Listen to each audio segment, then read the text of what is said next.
जाती थी और माँ परेशान हो जाती थी जब अब्बाजान की चाबियाँ, अम्मी की नाक की टिक का स्क्रू, बाजार से वापसी पर जो सिक्के आप एक हाथ से दूसरे हाथ पर फेंक कर खेलते थे। हालांकि आप जानते थे अगर माँ को मालूम है तो डांटेंगी।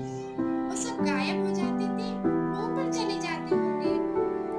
परेशान होकर माँ ने अपने तमाम खुदाओं से दुआ की होंगी और इनमें से एक को उस पर तरस आया। चीजें हमेशा के लिए गिर गई और कभी गायब ही नहीं हुई। कुछ देर के लिए माँ खुश हो गई, लेकिन अब वो फर्श पर गंदगी की शिकायत करती है। मुझे लगता है ये सब एक औरत की इल्तिजा के तफील में हुआ है। इसी वजह से चीजें ऊपर गायब नहीं होती। देखा मैं कितना होशियार हूँ, है ना आपा? ओह हाँ, तुम बहुत होशियार हो मुन्ने राजा, और शायद तुम ठीक कह रहे हो। लेकिन मेरी तो किताबों में ऐसा नहीं लिखा है। फिर क्या लिखा है आपा? बताओ ना।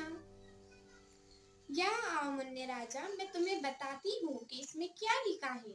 इसमें लिखा है, बताओ ना आपा, बताए ना, किताबें क्या बताती है। मैंने पढ़ा है कि हर चीज जो इस कायनात में पाई जाती है, वो तमाम अशिया अपनी तरफ हर दूसरी चीज को खींचती है।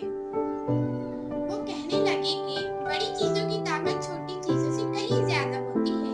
लेकिन आपा चीजें ऊपर क्यों नहीं जाती? सब्र करो मुन्ने राजा, जरा सब्र करो। वो कहने लगे, किताबें बताती है कि हमारी जमीन बहुत बड़ी है और हम सब और जमीन पर मौजूद बाकी सब कुछ हमारे हवाई